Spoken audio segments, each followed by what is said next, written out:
Good day, my friends. Welcome back to my channel. Welcome, Canada. If you like my videos, please don't forget to subscribe my channel. I am your host Meenakshi Sharma, and today's topic is very important to all of you, those who want to start a business in Saskatchewan, Canada. This is the third part of this series. If you watch the earlier videos like part 1 and part 2, so go there and watch there first and then come here. इस video में friends हम वो सारे topics discuss करेंगे, वो सारे forms discuss करेंगे जो हमारे बिजनेस से रिलेटेड हैं. So keep watching and stay tuned. So look at the screen carefully. This is the first form, business license application form, and that will be registered in the municipal corporation in the city in which city you want to start your business, like in Regina.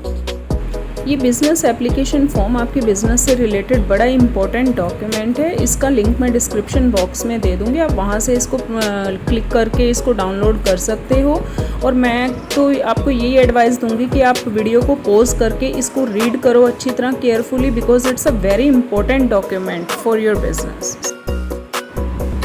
Friends, जब आप business को registered कराने जाते हो तो आपको different type of categories के questions put up करने पड़ते हैं कि आपका लोकेशन कैसी है, आपका एरिया कैसा है, आपका जो शॉप है या आप घर से जो रेजिडेंशियल बिज़नेस स्टार्ट कर रहे हो उसका एरिया कैसा है, आपके पास लैंडलॉर्ड कंसेंट फॉर्म है कि नहीं है, वो हम बाद में डिस्कस करेंगे.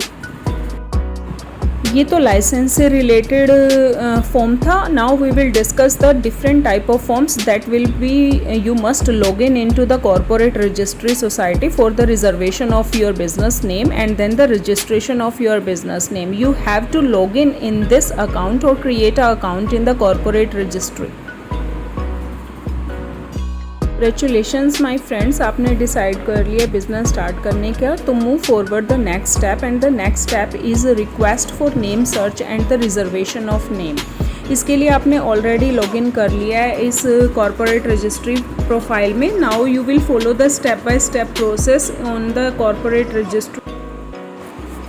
जब आप यहाँ पर रजिस्टर्ड कर लेते हो तो उसके बाद क्या होता है कि आप किसी भी टाइप का अपने ऑफिस से रिलेटेड, अपने बिजनेस से रिलेटेड डॉक्यूमेंट ऑर्डर कर सकते हो. आपको अपना सर्टिफिकेट स्टेटस जो है उसके लिए एप्लीकेशन रजिस्टर करनी होती है. आपको अपने नेम के लिए रिज़र्व करना पड़ता है. पहले आप जब अपना नेम रिज़र्व कर लेते हो तो उसके बाद ही जब आप बिज़नेस रजिस्ट्रेशन फॉर्म के लिए अप्लाई करोगे वहाँ पे आपको वो रिजर्वेशन नेम जो है उसको भरना पड़ता है. ਤੁਸੀਂ ਇਹ ਗੱਲ ਚੰਗੀ ਤਰ੍ਹਾਂ ਸਮਝਦੇ ਹੋ ਹੈ ਨਾ ਕਿ ਜਦੋਂ ਆਪਾਂ ਬਿਜ਼ਨਸ ਸਟਾਰਟ ਕਰੀਏ ਐਟ ਦੈਟ ਟਾਈਮ ਅਸੀਂ ਆਪਣੀ ਹਾਰਡ ਅਰਨ ਮਨੀ ਨੂੰ ਲਾਉਂਦੇ ਹਾਂ, ਰਾਈਟ. ਤੋ ਇਹ ਸਾਡੀ ਡਿਊਟੀ ਬਣਦੀ ਹੈਗੀ ਹੈ ਕਿ ਅਸੀਂ ਚੰਗੀ ਤਰ੍ਹਾਂ ਹਰ ਸਟੈਪ ਨੂੰ ਪੜ੍ਹੀਏ. ਅਤੇ ਮੇਰੀ ਐਡਵਾਈਸ ਤੋਂ ਤੁਹਾਨੂੰ ਇਹ ਹੀ ਹੈਗੀ ਹੈ ਕਿ ਤੁਸੀਂ ਫਸਟ ਜੋ ਹੈ ਕਿਸੇ ਵੀ ਲਾਇਰ ਕੋਲ ਜਾ ਕੇ ਕੰਸਲਟ ਕਰਿਓ. ਬੇਸ਼ੱਕ ਤੁਹਾਨੂੰ ਥੋੜ੍ਹੀ ਬਹੁਤੀ ਫੀਸ ਦੇਣੀ ਪੜ ਸਕਦੀ ਹੈ, ਬਟ ਜਦੋਂ ਤੁਸੀਂ ਲਾਇਰ ਕੋਲੋਂ ਵੀ ਜਾਂਦੇ ਹੋ ਨਾ ਤਾਂ ਤੁਹਾਡੇ ਵੱਲੋਂ ਇੱਕ नॉलेज गेन करी जाती है. लॉयर जो है ना वो बिज़नेस रजिस्टर्ड कराने के लिए सम अमाउंट चार्ज करते हैं, बट हमारा जो प्रोसेस है ना वो एक राइट वे से स्टार्ट हो जाता है. तो मेरी एडवाइस तो आप सभी को यही है कि जिसको भी, अगर आप अपने आप करते हो तो वेल एंड गुड, लेकिन अगर आप थोड़े से पैसे किसी भी लॉयर से कंसल्ट करके आप अपना रजिस्टर्ड कराते हो बिज़नेस तो that will be good. Okay my friends, आपको अब पता तो चल ही गया होगा कि हमें बिज़नेस को कैसे डिस्कस करना है, कैसे हमें इसको रजिस्टर्ड कराना है, कहाँ पे हमें नेम रिजर्वेशन करवानी है, क्योंकि ये बहुत ही एसेंशियल स्टेप्स हैं. उसके बाद हमें वेंडोर लाइसेंस भी चाहिए होता है, हमें अपना PST GST का भी लाइसेंस अप्लाई करना पड़ता है, हमें वर्कर कंपनसेशन में भी रजिस्टर्ड कराना पड़ता है. तो मेरी एडवाइस फ्रेंड्स आप सभी को यही है कि अगर कोई भी पर्सन जो है, कोई भी मेरे व्यूवर्स जो है, आप फर्स्ट टाइम किसी बिज़नेस को स्टार्ट करने की सोच रहे हो तो it's my advice to choose the sole proprietorship type, right. क्योंकि सोल प्रोप्राइटरशिप टाइप में क्या होता है कि आप थोड़ी इन्वेस्टमेंट में बिज़नेस शुरू करते हो, और उस टाइम पे क्या होता है जब आप अपनी हार्ड अर्न मनी को लगाते हो. तो मेरी तो एडवाइस यही है कि बिज़नेस कभी भी बहुत ज़्यादा मनी से स्टार्ट नहीं करना चाहिए. हमें एज अ सोल प्रोप्राइटरशिप आप $200 से, मिनिमम $200 से आप अपना बिज़नेस शुरू कर सकते हो, और इवन आप रेजिडेंशियल से भी अपना बिज़नेस स्टार्ट कर सकते हो. ठीक है फ्रेंड्स, तो जब आपका बिज़नेस जो है वो ग्रो करने लग जाएगा सोल प्रोप्राइटरशिप से, तो आप उसको बाद में कन्वर्ट करा सकते हो, आप उसको कॉरपोरेशन में कन्वर्ट करा सकते हो। कॉरपोरेशन में अगर आप स्टार्टिंग में ही रजिस्टर करवा लेते हो तो वो अलग एक प्रोसेस है उसका, उसके फॉर्म्स अलग जाते हैं, उसका जितना भी बिज़नेस रिलेटेड फॉर्म्स है वो बिल्कुल डिफरेंट टाइप है उसका प्रोसेस का। तो उसको हम बाद में किसी और उसमें डिस्कस करेंगे। तो now here we will discuss about the different type of forms. So my priorities goes to the sole proprietorship first right now. Okay, sole proprietorship में क्या होता है कि इसमें आप खुद ही ओनर होते हो और जितनी भी आप बिज़नेस से इनकम गेन करते हो तो वो आपकी इंडिविजुअल इनकम मानी जाती है। तो आप उसको पर्सनल इनकम टैक्स में ही अपना भर के सबमिट कर सकते हो। इसके लिए आई थिंक आपको एक T1 फॉर्म जो है वो टैक्स का वो भरना होता है, उसमें आप अपनी पर्सनल इनकम के साथ ही इसको अटैच कर सकते हो अपनी बिज़नेस इनकम को।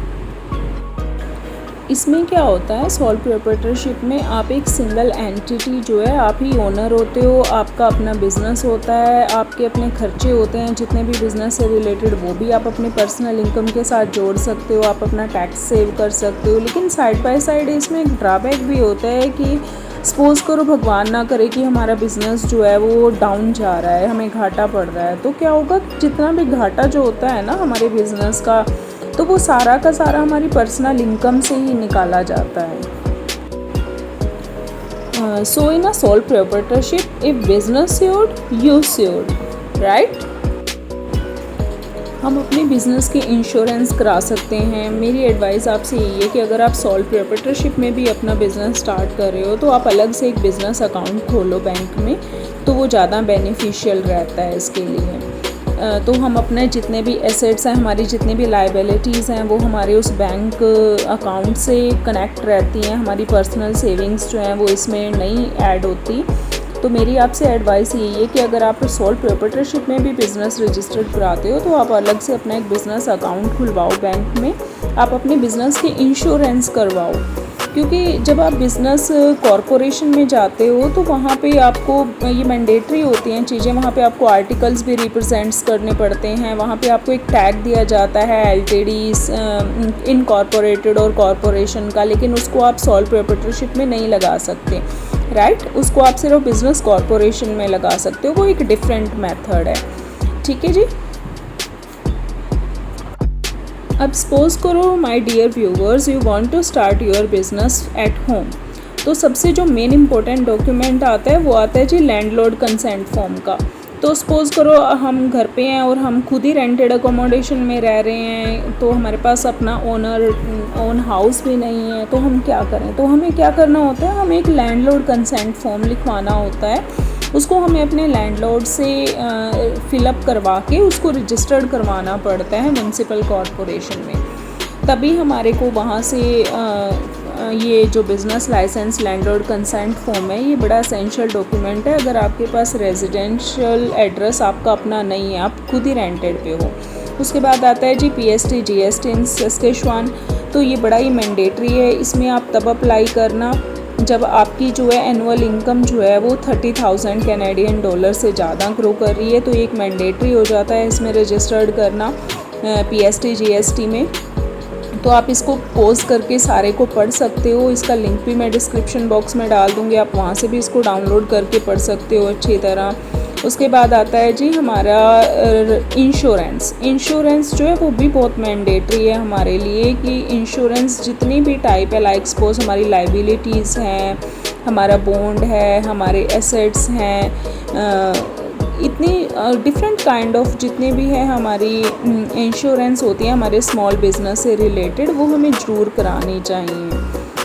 ठीक है, तो लाइक उसमें क्या होता है, स्मॉल बिजनेस इंश्योरेंस में आपका नेचर पूछा जाता है, वर्क आपकी लोकेशन पूछी जाती है, ओनर की इंश्योरेंस होती है, हेल्थ इंश्योरेंस होती है, लाइबिलिटीज़ इंश्योरेंस होती हैं, property and earning insurance, bond insurance. So there are a different kind of insurance. You have to consult with your lawyer.